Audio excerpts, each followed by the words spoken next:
About 10 miles beyond the borders of China's 11th largest city, an unusual sight is seen. A graveyard, not for humans, but for electric cars. And there are thousands of them. These cars, once at the forefront of the electric vehicle movement, the solution to the growing problem of climate change, are now abandoned, obsolete, and some even rusting. But what happened here? Today at Finance Spur, we learn about the story of China's EV graveyard. But for more videos about finance, technology, and business, don't forget to hit that like button and subscribe. When the Chang'an Edo was introduced in 2015, it was one of the earliest electric vehicles in the world. It has a range of just over 120 miles and a top speed of less than 90 miles per hour. At that time, it was considered among the best-selling EVs in the country. Back then, China exported only around 375,000 cars annually, a number dwarfed by India and the United States, and a fraction of what Japan and Germany produced. For the next 5 years, the progress was gradual, almost unnoticed. But while the rest of the world was preoccupied with its affairs, China made its remarkable leap ahead, surpassing India and then the US, and now setting its sights on overtaking Germany and Japan to become the world's #1 automotive maker. Today, the Chang'an Edo is a relic of a bygone era. In its place, Chinese consumers have many options to choose from. There's the BYD Han, which closely resembles the Tesla Model S in form and function, but comes at almost half the price. The Wuling Bingo is an innovative hatchback equipped with a built-in inflatable mattress that offers unique comfort. The best-selling Hongguang Mini, priced at just $5,000, is a street-legal microcar perfect for budget-conscious drivers. And for those with extravagant tastes, there's the Hongqi L5, often referred to as the Rolls-Royce of China, and proudly driven by none other than the President of China, Xi Jinping himself. But how did China transform from a nation with a mere 500 EVs on the streets of Shanghai in 2011 to its current standing as the undisputed leader in electric vehicles? In the early 2000s, China's bustling cities featured a surplus of bicycles, many scooters, and some buses, but very few cars.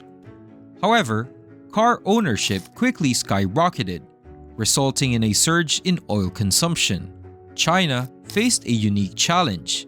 It consumed over 13% of the world's oil supply, but only had just 1.5% of the world's proven oil reserves. To meet this demand, China had to rely heavily on oil imports, mainly from the Middle East, making the nation vulnerable to geopolitical tensions and disruptions in oil supply.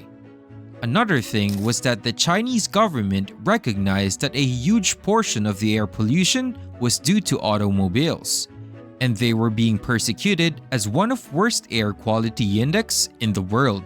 So, what's the solution? Enter electric vehicles. Now, even if China's electricity generation relied heavily on coal, electric vehicles were expected to produce fewer emissions than traditional internal combustion engines. As a result, the government threw its weight behind the electric vehicle industry, setting in motion the transformation we see today. For years, China had been attempting to catch up with German and Japanese automakers by pressuring them into partnerships with local companies. But rather than simply copying their foreign counterparts, Chinese engineers became reliant on these collaborations. The Chinese government eventually realized it could not win this race through traditional means, so it created a new strategy, emphasizing the potential of electric vehicles. Unlike traditional cars, electric vehicles aligned well with China's labor force, which was abundant but generally less skilled. Electric vehicles were essentially batteries wrapped in car bodies.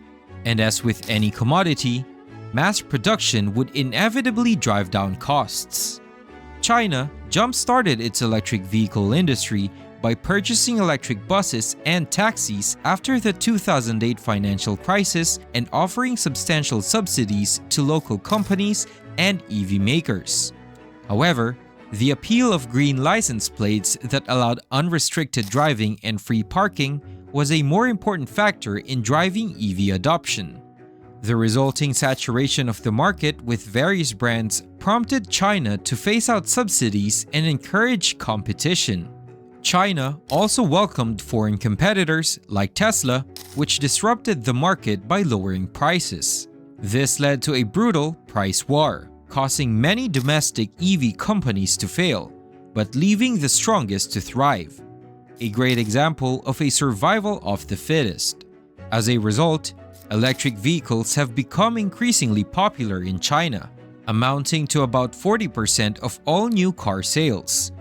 One Chinese company, BYD, outperforms the second through 7th place brands combined, and it's on track to outsell Volkswagen, the world's largest automaker, in terms of all types of vehicles. While China embraced the free market and allowed capitalism to shape its electric vehicle industry, the United States has adopted protectionist measures. Previously, American electric vehicle buyers could enjoy a $7,500 tax credit, but now, only vehicles with batteries produced in North America and minerals processed by a US ally are eligible, which seems to be mirroring China's past restrictions of the market. But several important differences between Chinese and American consumers and the electric vehicle industry itself make it a challenging road for the United States. Americans have higher expectations for electric vehicle range, given their predilection for longer road trips. Chinese consumers, on the other hand, often use high-speed trains for long journeys and place greater emphasis on the interface of the vehicle. Moreover, China's approach to building a battery industry involved subsidizing existing battery makers such as BYD, which initially focused on producing phone batteries before transitioning to electric cars. The United States lacks such well-established battery companies and is essentially starting from scratch. China's effective and at times persistent policies shaped the electric vehicle industry's development. The United States is unlikely to adopt similar restrictions, such as limiting the days of the week when a vehicle can be driven, which would never happen in a car-centric society. Additionally, the United States may have entered the electric vehicle race too late, as China has enjoyed a significant head start in the industry.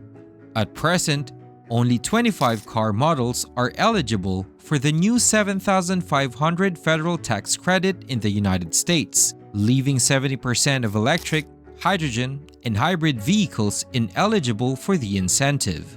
So, would the United States catch up to China? We honestly don't know.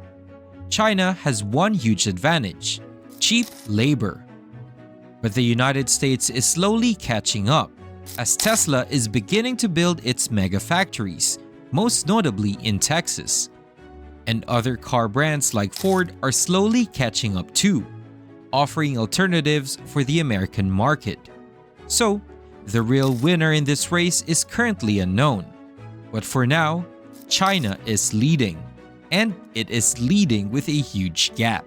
Now, if you want to find out more about Tesla's factories or its new Cybertruck, check out our channel. And for more amazing videos about finance, technology, and business, don't forget to check out our channel. Also, don't forget to subscribe and click that notify bell for upcoming videos. For now, this is Finance Spur. Have a great day.